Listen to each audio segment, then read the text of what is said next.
Hello guys, நம்ம இன்றைக்கி எதை பற்றி பார்க்க போகிறோம் அப்படின்னா, கேழ்வரகு புட்டுப்பொடி, சிறுதானியத்தில் உள்ள கேழ்வரகு புட்டுப்பொடி செய்வது எப்படி அப்படிங்கிறத பற்றி நம்ம பார்க்க போகிறோம். இது வந்து நான் இதுக்காக நம்ம சுவை பிராண்ட் எடுத்துக்கிறேன். இதில் வந்து இயற்கையான தயாரிக்கிறோம். அதே டைமில் வந்து எந்த விதமான கலப்படமும் கிடையாது. அப்புறம் வந்து நம்ம தேவையான அளவு மாவு எடுத்துக்கிறோம். அப்புறம் அந்த மாவுக்கு தேவையான அளவு நம்ம உப்பு, அப்புறம் தண்ணி வாட்டர் கலந்து நம்ம இது பண்ணிக்கிறோம். அப்புறம் தேவையான பதத்துக்கு புட்டு பதத்துக்கு வந்து நம்ம விரைவி எடுத்துக்கிறோம். இது வந்து சிறுதானியம் அப்படிங்கிறதால கொஞ்சம் தண்ணி வந்து கொஞ்சம் அதிகமாகவே எடுத்துக்க வேண்டும். இல்லை அப்படின்னா இது வந்து மாவு மாதிரியே இருக்கும். ஸோ அதனால் நம்ம வந்து அரிசி மாவை விட கொஞ்சம் தண்ணி வந்து கொஞ்சம் அதிகமாகவே இது எடுத்துக்க வேண்டும். அப்புறம் நம்ம வந்து புட்டு மாவு பதத்துக்கு விரைவி எடுத்துக்கிட்டோம். அப்புறம் தேங்காய் துருவல் ஆட் பண்ணிக்கிறோம். அது கூட மாவும் ஆட் பண்ணி நம்ம வந்து புட்டு குழல்ல ரெடி பண்ணுறோம்.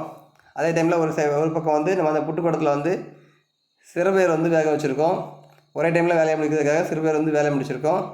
அதுக்கு மேலே வந்து நம்ம புட்டு ரெடி பண்ணுறோம். 2 மினிட்ஸ் வைங்க. 2 மினிட்ஸ் அப்புறம் வந்து புட்டு வெந்துடும். அப்புறம் அந்த புட்டு வந்து சர்வ் பண்ணுறதுக்கு ரெடியாக இருக்குது. அதே டைமில் நம்ம சிறுபயிரும் வேறு கண்டிஷனில் ஆகிடுச்சு. புட்டு வந்து நம்ம வந்து நினச்சி பார்த்த அளவில் இருக்கும். அதே டைமில் வந்து நம்ம வாழைப்பழம், சிறுபயிறு, அப்புறம் அப்பளம் 3மே நம்ம சேர்த்து பரிமாறிக்கோம். இது வந்து வேறு லெவல் டேஸ்ட்டில் இருக்க போகுது. அதே டைமில் வந்து நம்ம எதுவுமே இல்லை அப்படிங்கிற பட்சத்தில் சர்க்கரை இல்லை நாட்டு சர்க்கரை வச்சு நம்ம யூஸ் பண்ணிக்கலாம். இப்போ சிறுபயிறு அப்பளம் இதெல்லாம் கூட இது பண்ணுறதால டேஸ்ட் வந்து வேறு லெவலில் இருக்கும். அதே டைமில் வந்து வாழைப்பழமும் கூட ஆட் பண்ணும்போது டேஸ்ட் வேறு லெவலில் இருக்கும். சிறுதானியம் எந்த இதுவும் தீய இதுவும் கிடையாது.